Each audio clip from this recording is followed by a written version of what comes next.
Thank you once again, Oshra, for this kind introduction. Did you see?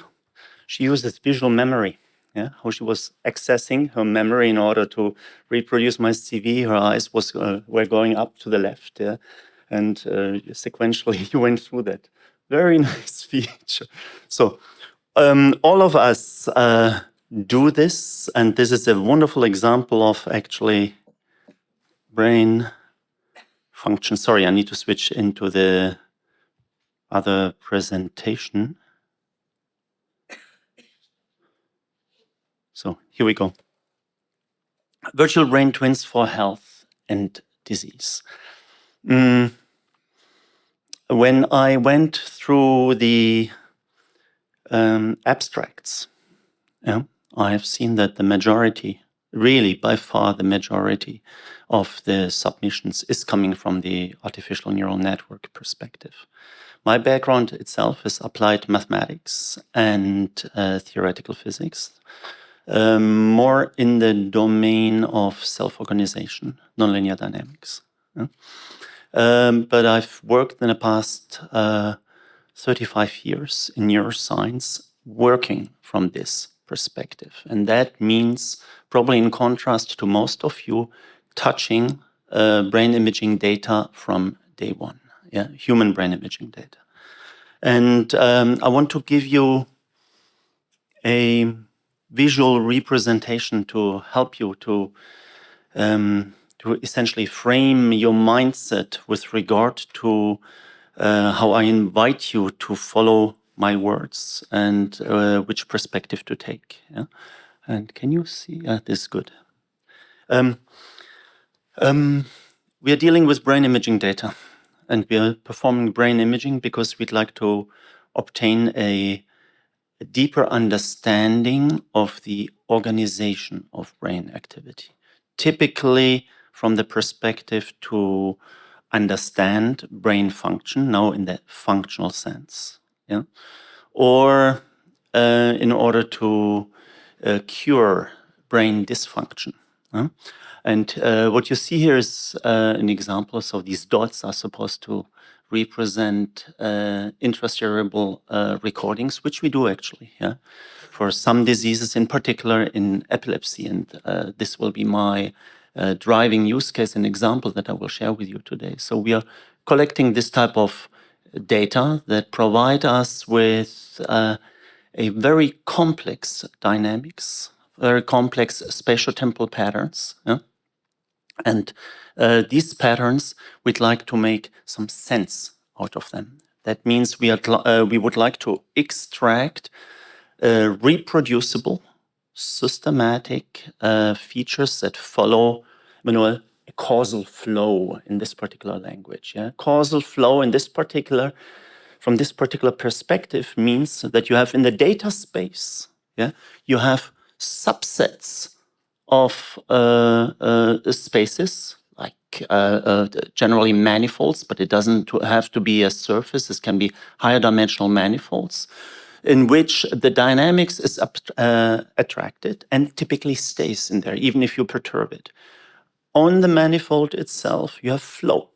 Yeah? Flow in the sense of there are some deterministic driving forces, yeah, that may get you to a terminal state, but typically it is something that we refer to as so-called heteroclinic orbits. So there is an evolving dynamics that is restricted to this hyperspace. And this dynamics evolves in a stochastic environment. So typically we have to deal also with conditional probabilities. The flow, the structured flow on this type of manifold is the mathematical representation that we're after. On the one hand side, we, through approaches in modeling where we will use methods, and I will show you more about this, of abstraction, yeah, where we are performing single neuron modeling, but then scale it up. We have to scale it up, yeah, to as a minimum so-called neural populations or neural masses, is because this is what we are measuring. We are not measuring individual neurons, definitely not in the human. EEG, we are outside of the scalp. Intracerebral electrodes We are inside, but we are still measuring millions of individual neurons. And on top of this, there is a chemistry that evolves and that actually changes the statistics. So in a very strict statistical stance, it's non-stationary, which means the statistical momenta change over time. But this we can address through a multi-scale dynamics. So we have fast and slow processes. I'm saying this because it provides you actually with a framework of the mathematical language that is necessary to deal with this. Yeah?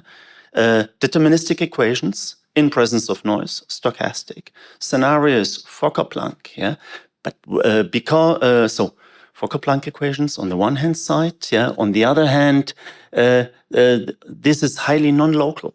Yeah. So we are dealing with large-scale connectivity. Very often there are also time delays present. This is not something that you typically deal in physics with, because in physics, all the interactions, when you build interaction kernels, even though they are often non-local, because the interaction pattern decays over time, they are translationally invariant. Yeah? The laws underlying the forces do not change. This is not the case here if we're looking at the large-scale connectivity. So there are many features that get together. On the one hand side, exciting from the theoretical perspective. On the other hand, from the medical perspective, clinical perspective, every brain is different. Yeah? And one of the reasons for that is we are dealing with a multi-scale architecture. When you go into complex system theory, when you have multiple timescales in there, yeah, very naturally for every multi-scale system, the consequence is you have degeneracy. In other words, there are multiple parametric configurations that can give rise to the identical dynamics, actually. Yeah. In model inversion, we are familiar with that. We are suffering from this. We call this non-identifiability. And no matter what type of data you're adding into this, it will not help with that because it's an intrinsic feature of the system that we are dealing with here.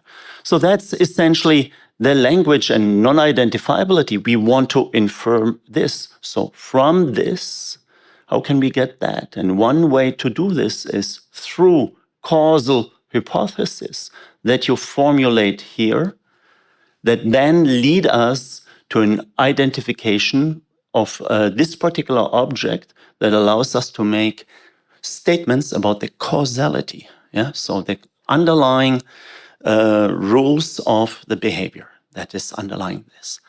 As I said in my introduction, that's the general framework. As I said in my introduction, digital twins is a way of dealing with this that has become a priority over the last 20 years and is entering medicine on many different levels, also in neurosciences. And a digital twin generally finds its equivalent in the digital space on the one hand side, where the internal mathematics for the modeling is which can happen in the basis mathematics, or ordinary or delay differential equations, stochastic equations, but it can be also algorithmic representations, symbolic representations. The totality of our knowledge that we can digitally formulate is represented in the twin that allows us to use this as a platform for causal hypothesis testing. But especially with a twin, we can also feed data in there that allow actually to be integrated during the process of simulation and then actually feed information back. We can do this either through inference or through a directed closed loop. This is possible today. And this causal formulation, I cannot overemphasize that, and we heard about this yesterday. Here, this is a different approach. It's not data-driven, constrained of causality, as was implied yesterday, but it's actually a mechanistic approach. And I want to show you what actually the situation shall be here, in this case, from the perspective of mechanistic models. Yeah? So in the case, again, epilepsy, because we have lots of data available for that. Yeah? You perform intracranial recordings, yeah? But you cannot put a needle everywhere. Yeah? So you are actually interpreting the situation on where you have data, and you infer knowledge from this. Yeah? And you implant the electrodes where you believe some pathophysiological activity should be present, and then you make a decision about that. Yeah? That's the current state of the art today. What we do with building a digital twin, we actually extend this particular space here, yeah, by building mechanistic models that are, on the one hand side, are informed by the data that are being recorded here. So this is partial sampling, but the inference, the causal inference, through this causal extension, through the individual digital twin modeling approach that we are building here, allows us actually to make statements and estimate the probability of other areas to be involved in the epilepsy that are actually outside of the measurable space, yeah, or the data space. And this is represented here in red. Yeah. Is this a reality? I will tell you more about this. This will be one of the use cases that I will elaborate today with you. Yeah? But that is the power of the causal extension. And this is not limited only to physical space. Here, in this case, I use this example quite often to demonstrate it because physical space is intuitive, but this can be also informational. Yeah, I'll bring you some examples later on this. Yeah, so a little more context. Yeah, historical context. Yeah, digital twins.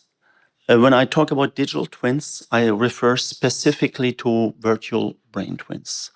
Yeah? Virtual brain twins are digital twins that are being derived from an individual's brain imaging data.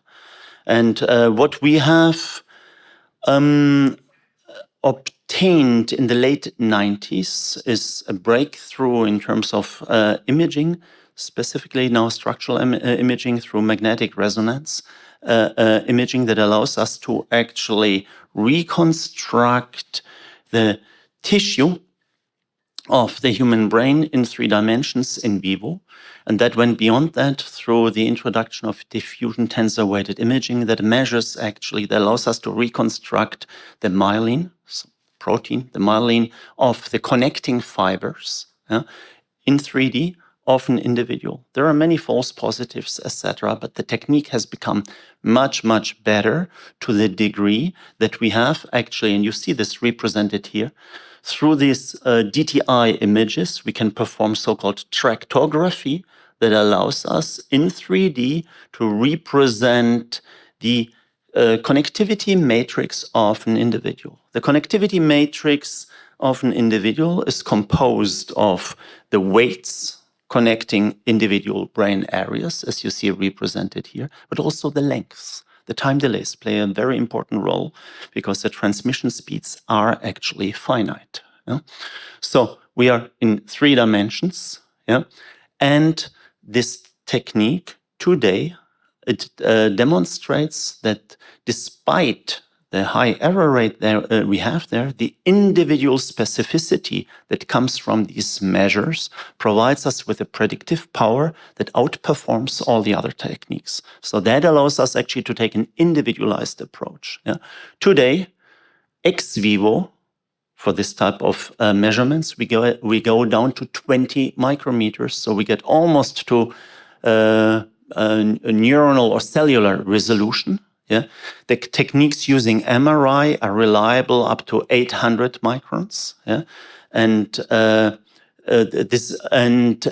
when we use other type of techniques such as polarized light imaging, we are on the micrometer level. So that allows us to generate images as such of the formerly living brain in this particular case. Yeah? That has, this activity has contributed immensely to the emergence of network theory in neurosciences. Techniques such as graph theory. Found entry allowed us to perform analysis of the data available, the notion of a connectome, yeah? Often individual connectome. Yeah, its classification, statistics, descriptive approaches became standard in neuroscience, are standard in neuroscience today. Together with the ICT powers, in particular in supercomputation, there were many different efforts worldwide, one of them the Human Brain Project, yeah, that has actually taken the approach we must take. Computing, as was said earlier, computing, mathematics, data into the same framework, yeah, and take advantage of this. Yeah. With the increasing compute power, we became capable of doing this. Yeah. And that has given birth to digital twins as a priority nowadays. And you have heard of precision medicine. This goes down to the individual, personalized medicine. The individual variability is one of the major obstacles that we have actually for the clinical translation. Yeah. And the individual variability, when we deal with a digital twin of a brain for an individual, it actually reduces to its interface, and the interface is actually the parameters of the individual digital twin. And this is where we stand. Again, on the one hand side, we have some, you recognize the language again, yeah?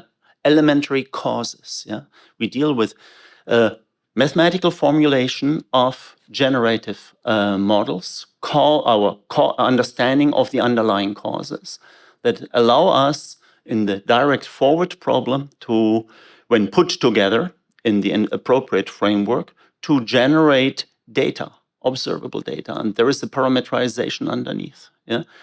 Due to the fact that it's multi-scale, there are actually different configurations, also different causes, yeah, can contribute to the same type of measurable dynamics. Yeah, this is the forward problem that we are dealing with, and that we can mimic with a digital twin that we are facing when we are dealing with a patient's data. But then what we are interested in is, in the case of a patient, to understand the organization, the parameterization of the individual's cause. Yeah? Due to degeneracy, there may be different realizations thereof, but it's the parameters that we are after. This is referred to as inference, and in the context of an underlying causal model, causal inference, that allows us to build actually a loop that is very characteristic for the use of digital twins. Yeah? And translated into the virtual brain twin, it provides us with this type of workflow that actually that has been very recently reviewed in all detail in this review that has come out a few months ago. Yeah, it's huge, 50, 60 pages, something like that. Yeah, so individual patient data, recordings that go and allow us to build a digital twin that then through time evolving, in neuroscience we call this functional brain imaging data. I know the word term in artificial neural networks, function, means something different, but temporally evolving brain imaging data such as EEG, fMRI are referred to as functional data in neurosciences, which we use then to infer the parameters, as we just discussed, to provide insight to the clinician. And this is actually highly non-trivial. This must be translated into some protocol that can actually be integrated into a clinical routine in order to get back to the patient. Yeah? So this is something that we can do today. And when I told you that causal inference in this context is informational, it's not just the limited to particular space. So the example I gave you was for epilepsy, estimation of the epileptogenic zone, but it goes way beyond that. You can actually take this this workflow that I just showed you and ask questions, because it boils down to the parameterization, whether the parameters refer to the index of the electrode or the brain area. That's one parameter. It can be also the parameterization in the case of demyelination, multiple sclerosis. Yeah? So you can actually estimate invisible lesions using this type of digital twin approach from the MEG data as done in this particular context, measure and estimate and predict the effects in Parkinson, medication effects, L-DOPA in this particular case, or link it to cognitive performance in healthy aging. So cognitive performance can be behaviorally measured, but to extract this directly from the brain imaging data, you cannot do in absence of a causal model. And this is a review I told you about. So just to give you an idea of how we can work with this type of approaches. And I want to go into a little more detail with regard to this and show you actually how such virtual brain twins are constructed, and then show you one or two use cases. So the key ingredients are threefold. Number one, we need to perform a parcellation of our structural data and then create a network. And the network is composed out of nodes on the one hand side, and then the topology comes in through the network. That is the connectivity, which we can also extract. So that is the second ingredient. And then in order to make it digestible for our algorithms, we need to actually operate on the sensor space. E.g., for instance, we are never ever measuring neural source data. We are measuring scalp potential. This is not neural source data. And that varies also from one subject to the other. So this needs to be done with very high fidelity. So what you see here are not individual neurons. You see some structure that is represented. And here, these are brain regions that in general, they vary between 4 to 16 square centimeters in the type of parcellation schemes that we typically work with. So they are huge, actually. So we need other types of representations rather than the single neuron. But of course, it needs to be linked on the one hand side to the underlying chemistry in order to be able to understand its modulation, and then the neuroelectric discharges, which is our unit of information processing in the neural network. What we use is statistical methods in order to scale up from this single neuron to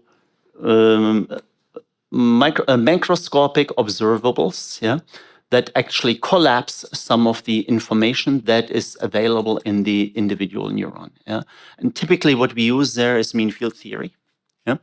And what you do for this is you perform statistics. You collapse excitatory and inhibitory neurons into populations, excitatory, inhibitory populations.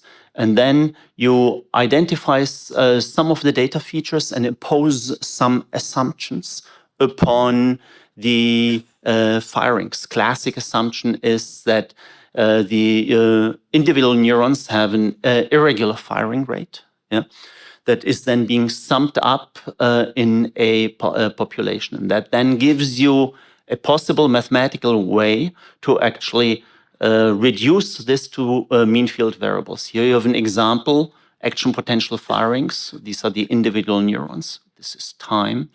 And what you see here, each dot represents an action potential that was fired. It evolves over time. So here, this is 100 milliseconds. And what you see there is structure. When you plot this spike density across time, you see that it actually follows the structure here. So that captures it quite well. And when you actually express this in terms of the mean field variables, we often refer to this as a neural mass, then you can actually capture this and you can actually run this in an autonomous simulation, which provides you with this type of reduced mathematical representation. Said differently, number of degree of freedom, 100 million, number of degree of freedom, depending on the neural mass model, 2, 3, 4, depending on how much of the statistics you want to take. So this is another visualization thereof. You can actually take into account the different type of spiking patterns, which then will have a consequence for the type of mean field method that you use to collapse it into these mean fields. And this becomes then the unit in the virtual brain twin that we have here.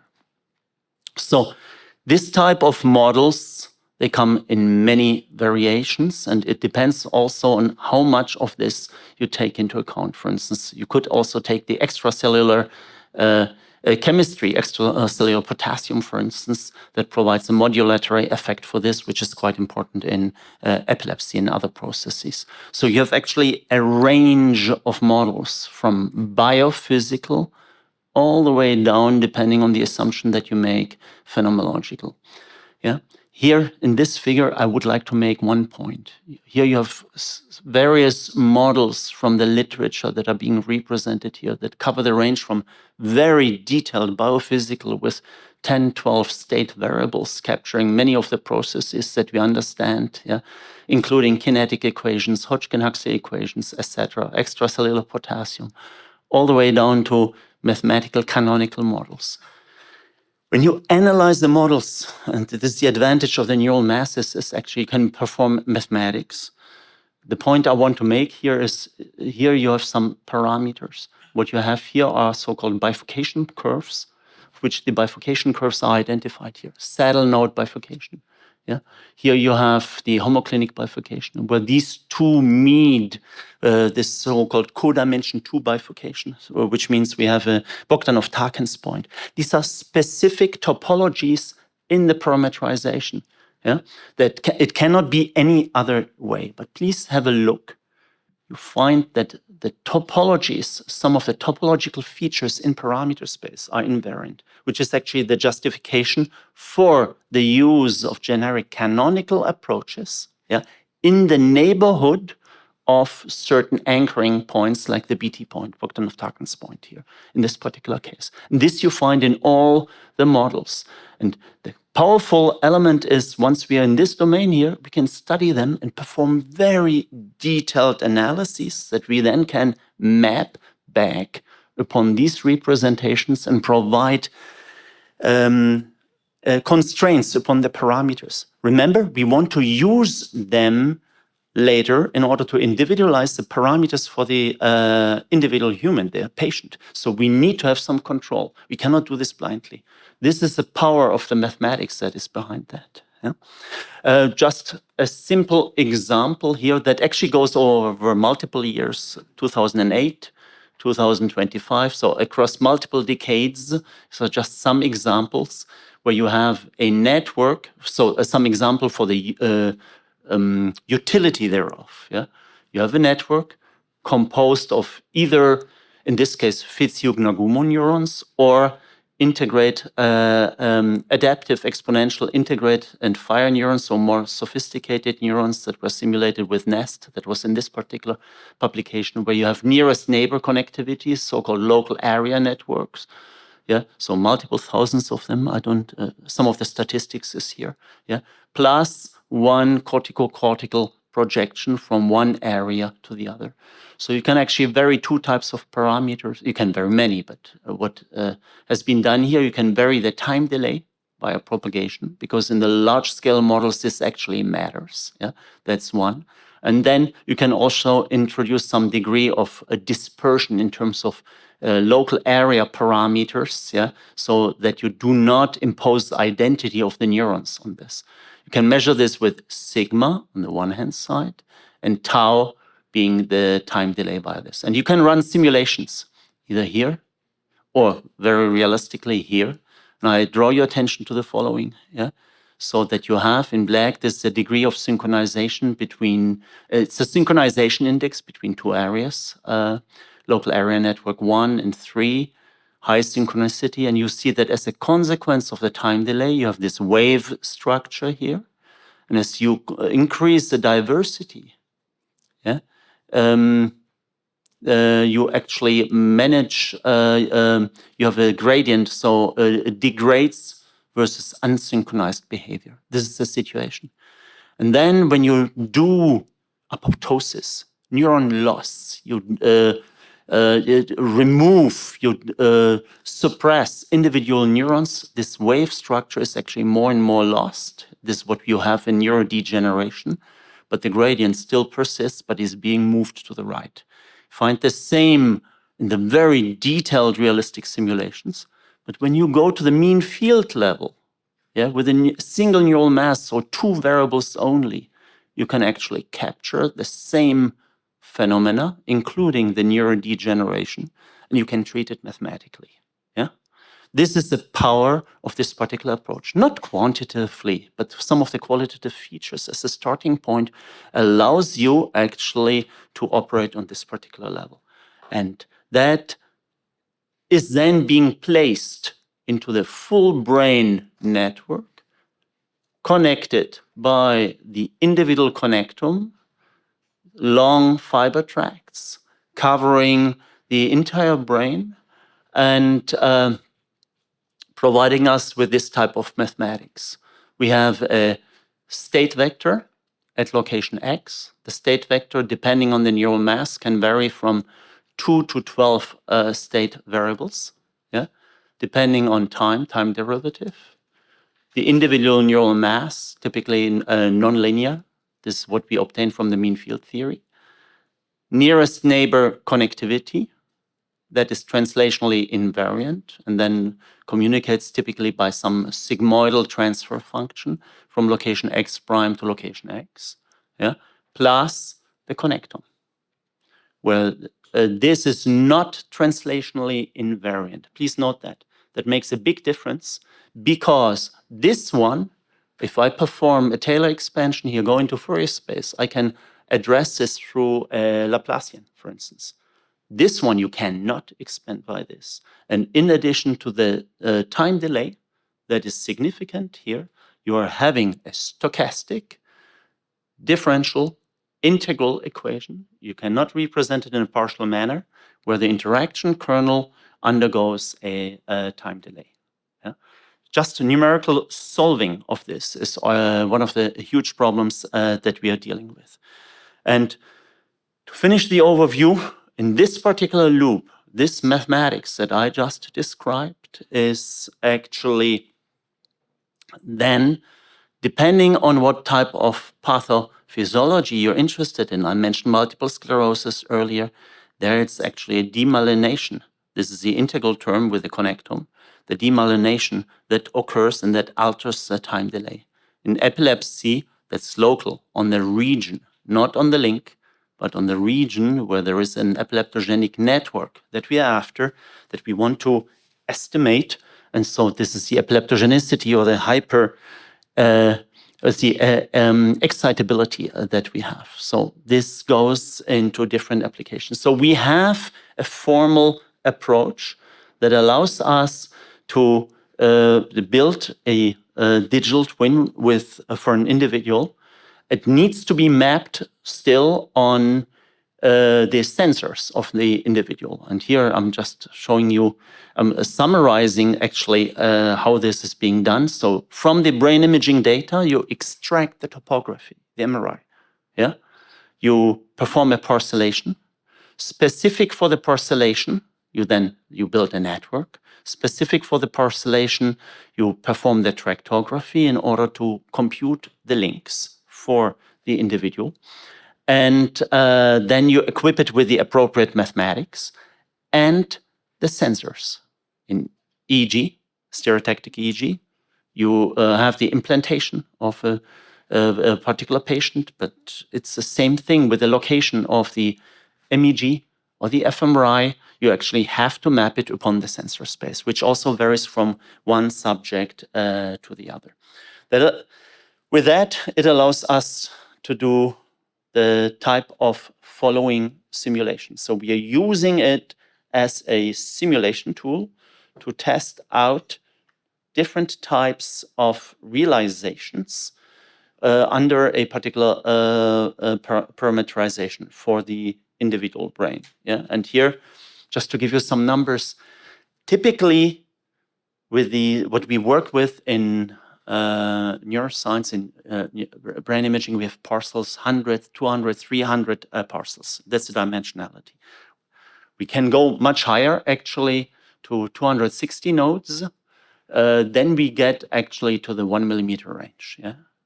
that allows us to perform a highly detailed representation where we take intracortical and cortical-cortical connections. That's the mathematics that I showed you earlier. So that allows us then to do this type of things. Yeah, for instance, we can extract the here in this case it's the cortical structure. We can actually inflate it and then map it on a sphere. And here actually you see how it starts folding down into the hippocampus. I show you a better representation here. So this particular structure that is being unrolled, inflated, and mapped upon a sphere, you see represented here. So these are the multiple regions of the hippocampus, CA1, CA3, CA4, yeah? The regions that lead into this directly from the cortex. This is an example of a particular simulation in which the epileptogenicity of the population in the CA1 region has been increased, and you see actually emergence of activity that starts organizing itself, then propagating towards its boundary. And you have actually a slower wave that comes from the center. This is what we see in human brain imaging data also when we have arrays that are implanted that starts then slowing down and actually penetrating the tissue until you get to a seizure stop. Yeah? That's an example in a high dimensional representation. And when you put all this together, you can actually reconstruct the individual's brain with his or her implantation scheme. In blue, you have the individual sources, so the center of the regions of interest represented. Then the simulation is being performed. And as the epileptogenicity, as the activity or the energy is actually represented in these red spheres here, and is being mapped upon the sensors that are here. And this is what the clinician would measure. This is a clinical indexation that we have, A, B, H. So A that goes down actually to amygdala, where you see some of the spiking occurring, and then evolving, propagating across space. Yeah? These are the type of things that we can do today for the individual, from the micro all the way to the macro level. What I want to show you is actually an application thereof to a use case in epilepsy, to which I actually referred to earlier. In epilepsy, we have the following situation. So first of all, epilepsy is a disease that affects 1% of the human population, some point in the lifetime, youth, all the way to epilepsy occurring the first time in like stroke-induced epilepsy at a very high age. Yeah? 60%, 65% of the epilepsies can actually be handled through medical control, pharmaceutical control. Yeah?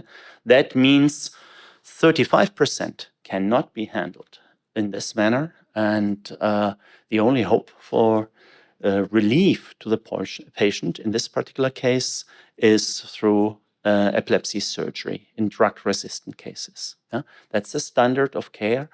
New methods are upcoming in terms of stimulation, but that is upcoming. Yeah? So epilepsy surgery. In order to perform epilepsy surgery, you have to have a target. Yeah? You have to know where the intervention makes the most sense. Yeah? So in the 60s, 70s, the technology has been developed in France by Jean Talarac, which is called stereotactic EEG, so electroencephalography. These are the needles. You drill a hole into the brain and you insert electrodes of approximately this length that have 10, 15, or 20 contacts on it, with a spacing of a few millimeters, that then allow you to measure the brain activity in the volume. Yeah? Hence, it's called stereotactic. Yeah? And this is then the type of recordings that you obtain. Yeah? And there is some seizure onset and evolution, pretty much as in the simulation as I showed you, that evolves, starts recruiting the network. Only a few electrodes are being shown. Most of them measure non-epileptic activity, but because we have up to 20 electrodes times 10, 15 points, so we're in the hundreds of measurement points in the brain. With this technology, you are based on this, typically on visual inspection of reading of these type of traces. You infer, you estimate where the epileptogenic zone is, and then in exchange with the neurosurgeon, you make a decision of which epileptogenic zone to extract. When you look at the success rate of this procedure, and it goes back over the last 50 years, there you have a representation of temporal lobe epilepsy or non-temporal lobe epilepsy. You see actually that the success rate has not, number one, has not changed over the last 40, 50 years significantly. It has become less invasive, better controlled. But surgery success rate itself has actually not changed too much. Number one, temporal lobe epilepsy success rate 65–70%. It drops down to 25% if we are talking about frontal lobe epilepsy. So that's horrifying, actually. That is the state of the art. Any type of improvement, even if it's just by 5%, would be already a success. And this is one of the hopes where we hope to be able to contribute actually with AI-based techniques, data-driven algorithms, and digital twin based techniques. So I'm going back to the digital twin. You can actually set up the question exactly for where is the epileptogenic zone for the individual, and you can frame it in the digital twin framework. Reconstruct the digital twin. You measure SEEG recordings. You equip it with the appropriate mathematics, and then you have time-resolved data. First level of individualization is via the structural data. Second level of individualization is actually through an estimation of the parameters. So we have a probability density distribution for the degree of epileptogenicity, the parameters in the neural mass models that shall provide identify the candidates with a certain fidelity that we get back to the patient. On this, we need to make choices on the data features. We have to, what is it we communicate? There are different ways of doing this, different approaches, normalizing flows, SBI. What we have done is here in this particular case, when we take a trace, the most successful approach in our hands has been to actually don't take the raw trace, but actually take the envelope function. Here you see different seizures. And the envelope here, when you go to a frequency time diagram, you see the pre-ictal spiking, which is here. Then you get the seizure onset, so high frequency. So this frequency, so zzz, it's nonlinear, multiple harmonics. It slows down as you see towards the end, and then the seizure stops. So it reorganizes itself. These are all features we can capture in detail. So we are actually using the envelope as the critical data feature that we then formulate with the digital twin of the patient as a causal, as a generative model, that we then sample. And there are, so sampling means the data feature means we are actually the data envelope. If this is a seizure, if we span it in state space, this is a resting state, and then the seizure occurs. It's a spiral, so this is a manifold with a corresponding structured flow on it. This is a periodic discharge, and then the seizure stop, it jumps back. The corresponding envelope function I just spoke about, this is what it looks like. That's the one you can actually sample, and then run either multiple chains, depending on what technology you use here, and actually sample the manifold, including its flow. So you have some representations thereof in terms of epileptogenicity, and state space for each individual region, because you need to do this for the entire brain. Yeah? And then what you get out of this is, this here's an example, estimation for one brain area. Yeah? And here this was a maximum a posteriori, it's here, MCMC, you would get a sample like this. And this is not an exotic case. This is something that we are dealing with on a daily basis. It is multimodal. Yeah? There are multiple possibilities. And if we go into a higher dimensional space, brain region 1, brain region 2, we are actually sampling this space, this particular space, and these are relevant of the relevant features. This is experimental data. This is what we communicate towards the surgeon. And you see the type of surgery that has been performed here. The heat map corresponds actually here to the center of mass of probability that has been communicated and then has resulted here in a particular surgery. This means surgery. This means not surgery. Which one do we take? There is a consequence for the patient. Yeah? So this is a type of formalization that we are facing here. We need to reduce the amount of information in order to make it actually usable in the clinic, and this is what it looks like. Yeah? So this is a clinical report. VEP means virtual epileptic patient, individual brain regions. This is the epileptogenic zone. We thresholded it. We did this together with the clinicians to find a framework. On the one hand side, we want to communicate the probability density distributions, some confidence values depending on what technique we use, whether actually the sampling has converged, yes or no, and then some thresholding that has been developed to deem whether it's epileptogenic or not, and then the communication is being done through these heat maps that I showed you here. Yeah. So for retrospective data, there are actually two data sets. When you go, this one here is actually the one where you can actually compare the data against the surgery that has been performed. You can actually overlay the prediction that is coming from the virtual epileptic patient, VEP, against the surgery that has been performed. You can compute the overlap. This is what precision value. You can perform different type of statistics. This is precision. The story is always the same. Clinical hypothesis for the patients that underwent surgery, seizure-free. Clinical hypothesis against what came from VEP. And for the surgery, whether it was a failure, actually precision drops down significantly. Yeah? And the question is why? And this can be actually nicely reconstructed here on the basis of this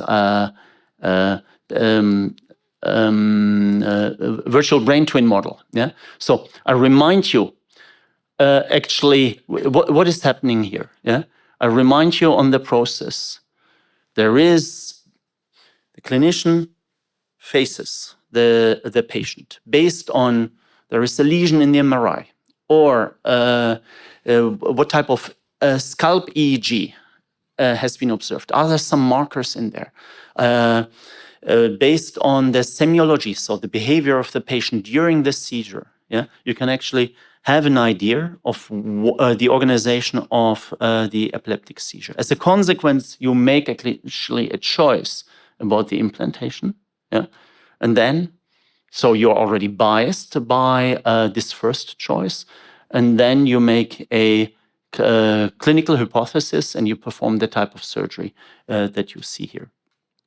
And by linking it to the virtual brain twin, you're actually extending this, I called this earlier causal extension, to a larger space. Yeah? That allows you then actually to make some estimation, larger estimations. And the data I have just shown you retrospectively, yeah, was the following. Here I'm plotting it now in terms of correspondence with the virtual brain prediction. So the surgery, to what degree the surgery that has been performed actually corresponds to what came out of the estimation, the inference using the virtual brain twin.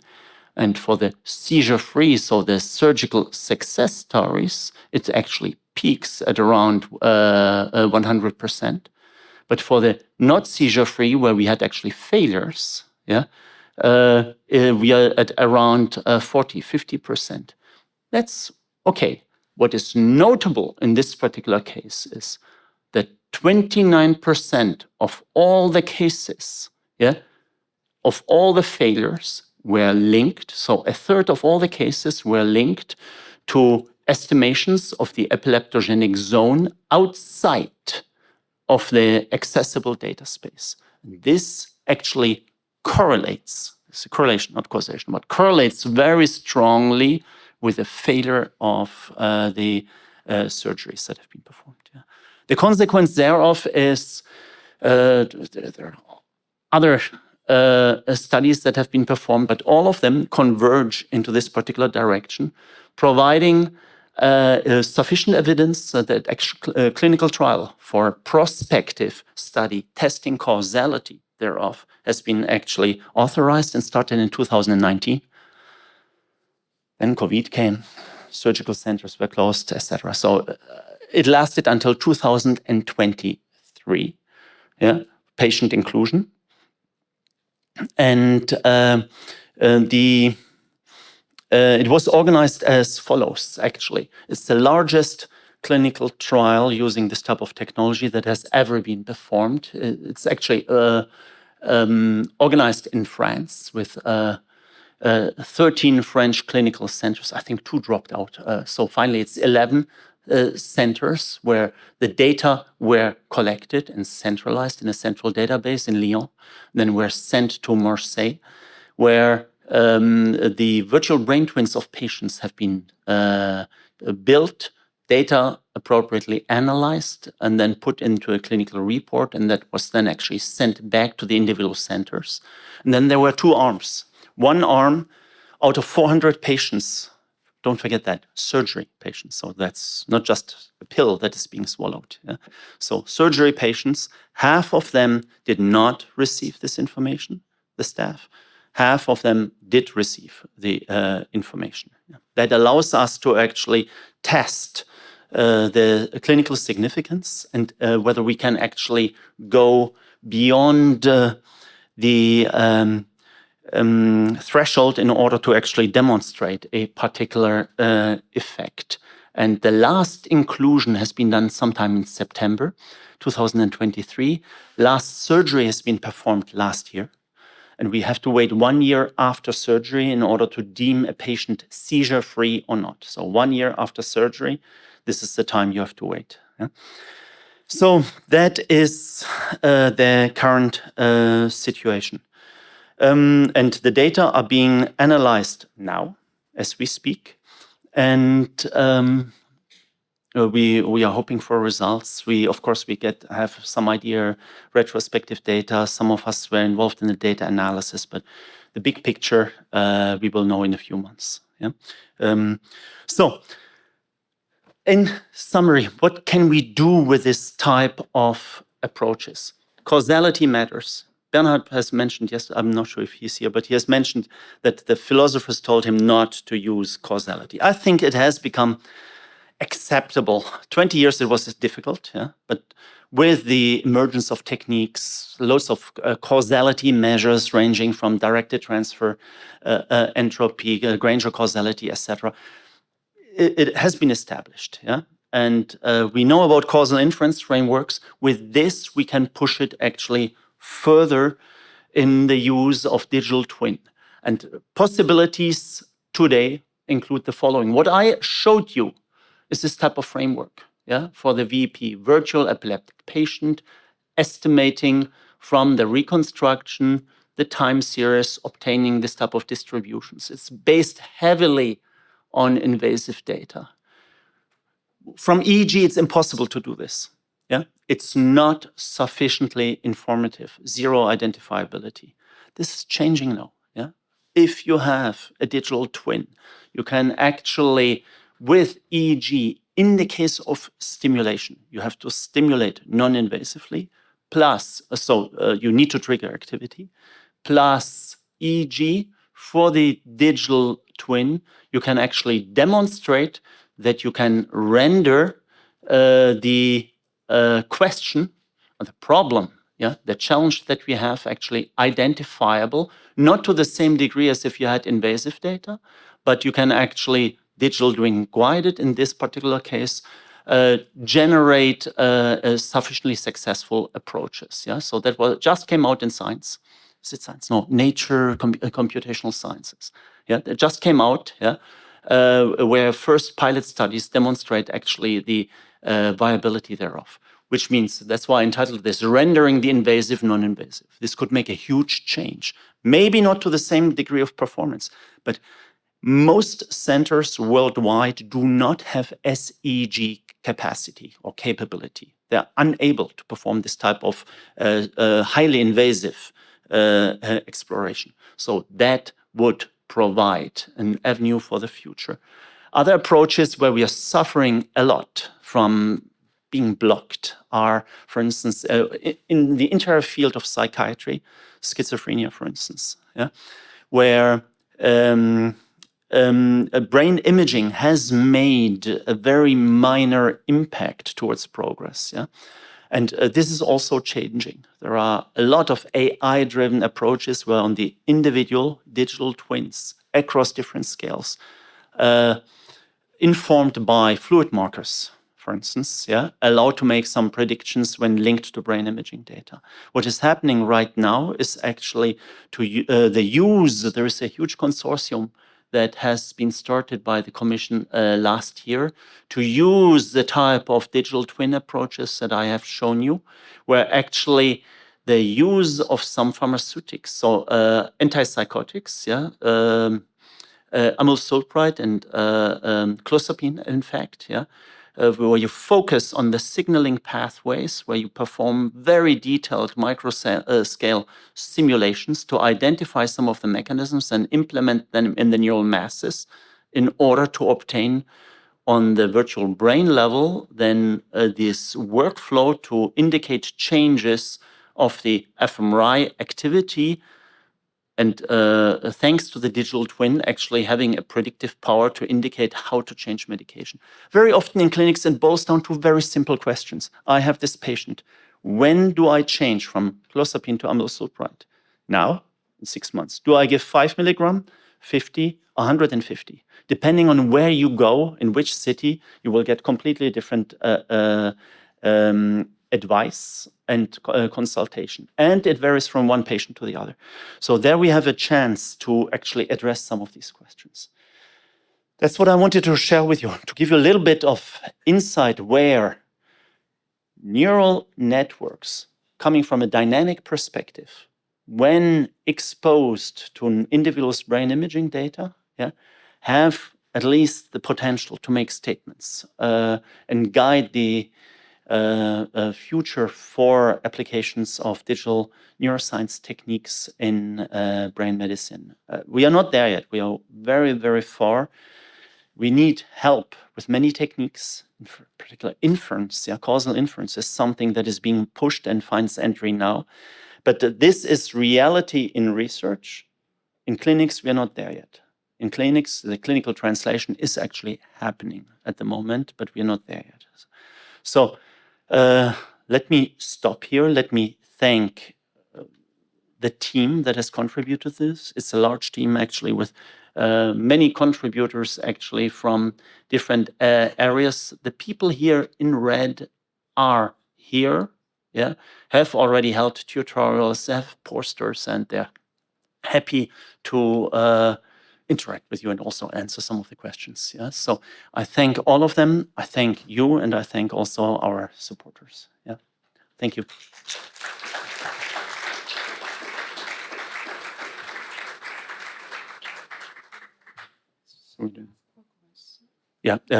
You're the in charge. So questions, if there are any.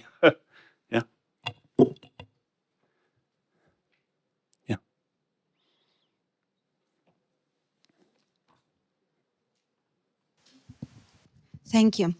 So you said that electrodes are implanted and some data is collected, which is of course precise. Then you extend the architecture with true causal assumptions to create the digital twin. And of course, I guess some noise and some errors are introduced. It's not just the possibilities for the research, but also for the noise and errors. Is there any research done on how these errors, maybe in the architecture of parameters or somewhere else, affect the results? Which is, I guess, it's important, especially under new EU regulations, because it is probably considered as very high-risk AI. Thank you for the question. Yes, it is considered as high-risk AI. And for those of you that are applying for grants on the European level, we always have to fill in the AI appendix to all these applications. And it's absolutely high risk. Yeah, careful. We are providing an additional modality. Yeah, so if you go to a medical equipment class, it's not 3. Yeah, but it's actually 2B, which means it's below the invasive, but it's still considered high risk. You're absolutely right. Fortunately, these type of tests and validation can be done systematically. The type of you can actually introduce an error, compute the sensitivity. You can actually questions that we get regularly and that has been tested is actually what's the dependence on the number of electrodes? Yeah. You can actually remove one electrode after the other in the inference process and actually see at what point it actually, breaks down. Yeah. So this has been done systematically. Other elements, a huge critique that is coming. I'm not sure if you heard this during my presentation. I was already a little defensive with DTI. How do you dare to use DTI that is so error prone? Yeah. Tractography is becoming better. Yes, it is very error prone. It's in the predictive value. You can actually systematically go into the connectome of an individual and start also introducing an error. You can use the connectome of some other person. You can build surrogates. You can introduce a particular error rate. You can remove individual fibers. Yeah? The individual connectome has the best predictive power. So there is some validity in this type of approaches, despite all the errors. You can try to quantify it. We try to quantify it. The world tries to quantify it. And you can make estimations of the confidence you can have in that. And this reason, it's actually for this reason, it's actually very important to have an inference approach that allows you actually to estimate the degree of confidence you can have in the end. What we have found to be difficult with is to get then authorizations for this type of approach. Yeah. To get it into a clinical trial or to get acceptance from the clinicians. They always wanted as reduced and clear statement as possible. Sometimes we cannot make it because we simply don't know, or it's non-identifiable, which means probability distribution is actually more or less flat or multi-peaked. Yeah? So we need to find ways. The worst way forward is to stop and say, well, it's too dangerous. No. Yeah. So we need to make decisions. Otherwise, we will stay on the level of visual inspection.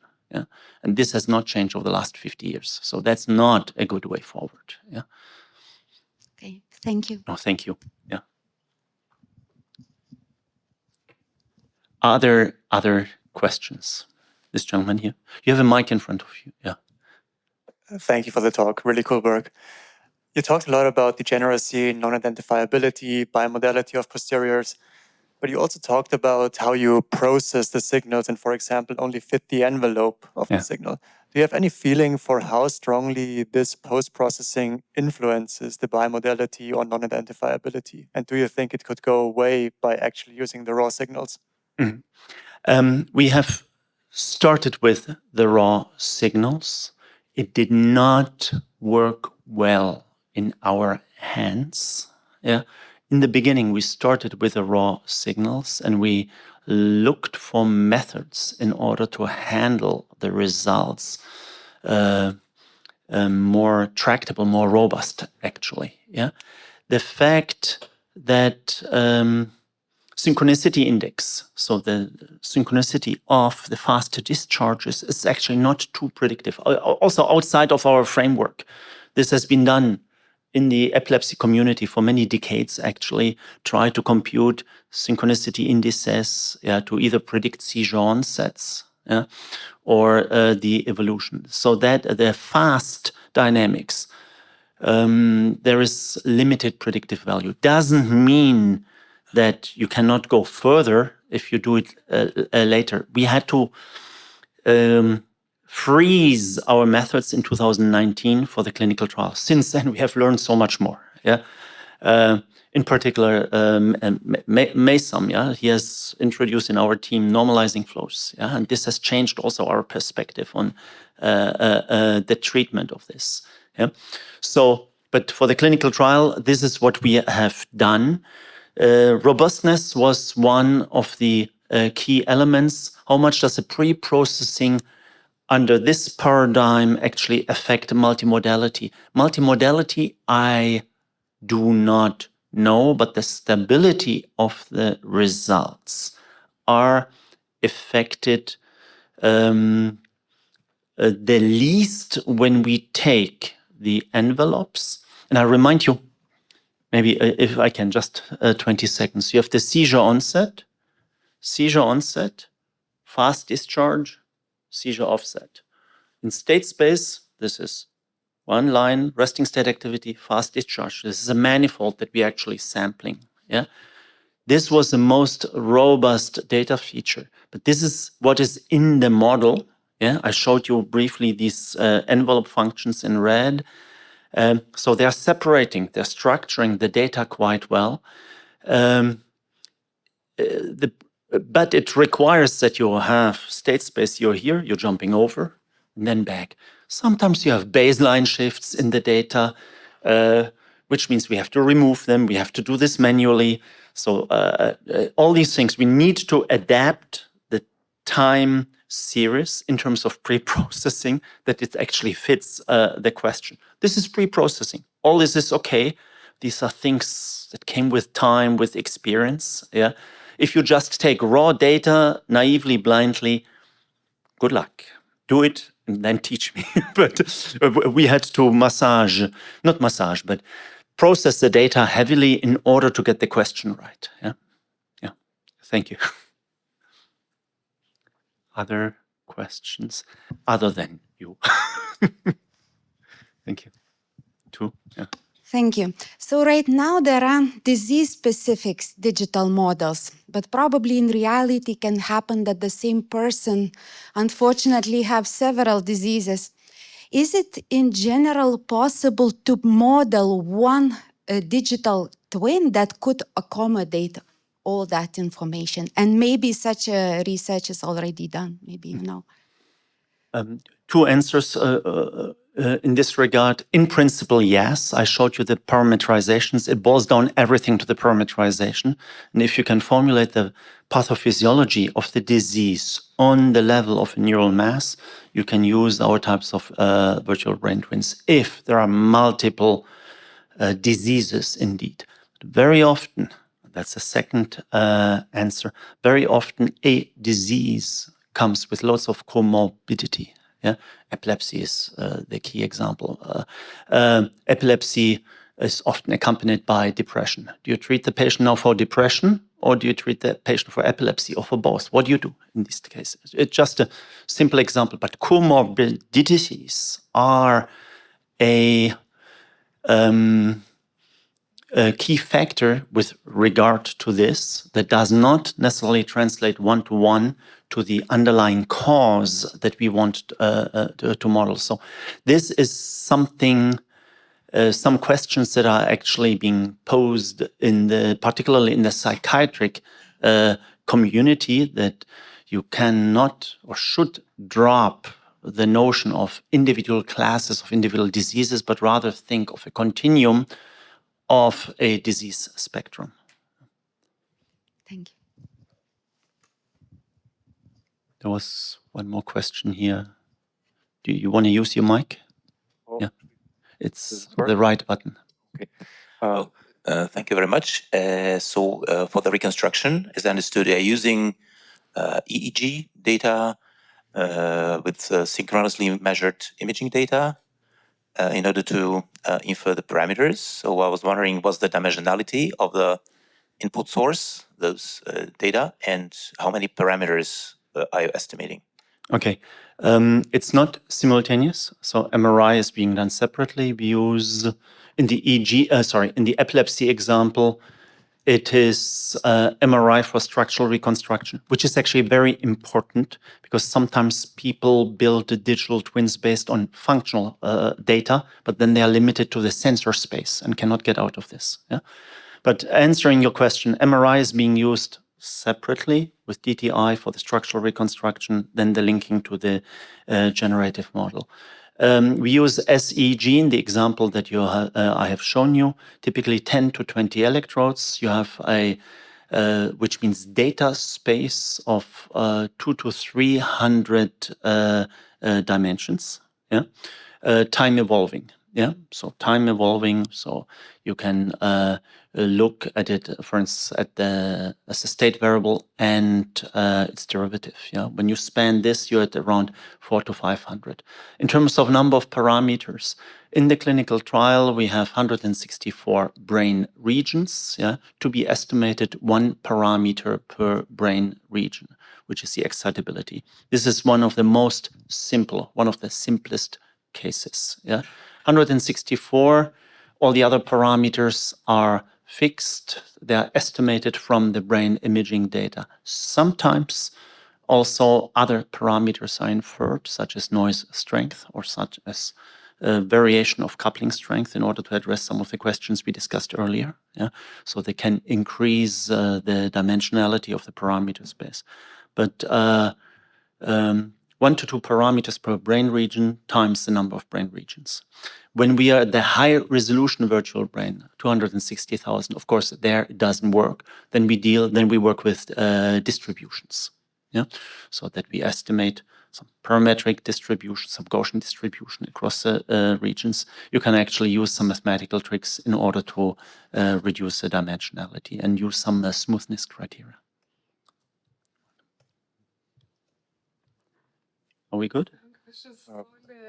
One quick question. Maybe one last quick question. Yeah. Is there anything interesting to be said about the follow-up after the surgery? Because you gather the data before the surgery, then you do the kind of virtual patient, then you do the surgery, and then that's kind of the end of the clinical trial. Is there something interesting to be said about the impact of the surgery on the modeling? Actually, I have a use case. If you're interested, I have some slides here, which I skipped. That would have been another 10 minutes, but it's a clinical use case that I can show you. You can actually do follow-ups. Yeah, what I showed you for illustration is the heat map over post-surgical MRI. Yeah, follow-up of surgery. The brain is plastic. Yeah, so it evolves its response to this very difficult intervention. This may evolve over time. So a follow-up of the patient is actually advisable, which is being done anyway. We have a few cases in which the surgery was not successful. And then, of course, you go back and start examining why it is not successful. And we have this one case in which the surgery was a failure. Yeah, so this was in surgery, it's measured in terms of angle class. Yeah, so that was angle class 3 and 4. So a patient had 1 month after the surgery seizures. There was a conflict in terms of what was shown in the MRI. There was a lesion. Yeah, what was shown in the EEG, MEG, non-invasive, there were some interictal spikes. You can do a model inversion, so you map it on the sources. You can find some estimations. Nothing was too much consistent. And VEP identified the sources that were consistent with the MRI, with the lesion that you saw in the MRI, plus an additional area higher up in the direction towards the parietal. The surgery overlapped 66%, yeah, in this particular case, but the patient had seizures. Afterwards, we interrogated why, what came out of VEP, and then actually we went into MEG, or our colleagues went into MEG data, and then zoomed into these areas, found interaxial spikes in there. 3T Tesla, nothing was seen. 70 Tesla, little shades that was performed also afterwards, indications that there may be actually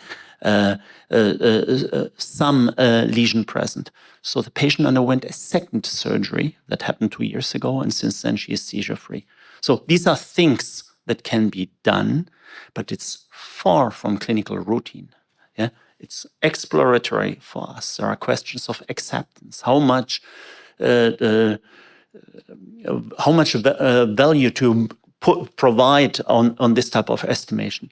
Careful. You have to always put a seed in the spectrum of all other modalities informing this. But there it can make a major contribution. And this is a good example in which it was actually consequential for the patient. Not clinical routine, far, but these are possibilities and ways that can be explored. So I thank you for the question. It's actually very important because that is something that in the real world you're facing immediately. Not just the validity of the prediction, but what the heck do you do with it?